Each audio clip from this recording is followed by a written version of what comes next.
వెంకటరమణుని నేత్రదర్శనము,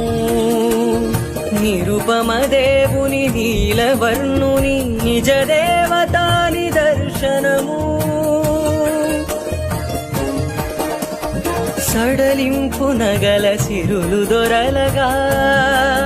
హరిమేను మెరయగా, పలుచని పచ్చ కప్పురపు పట్టె నామముల ప్రభలు విరియగా,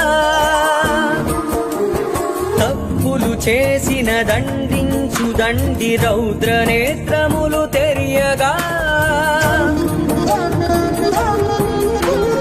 దరిజేరిన తన దాస బృందముల దరిజేర్చు కృపను కురియగా, గురువార గురుతర సేవా మహిమ వర్ణింపగమా తరమా నా తరమా.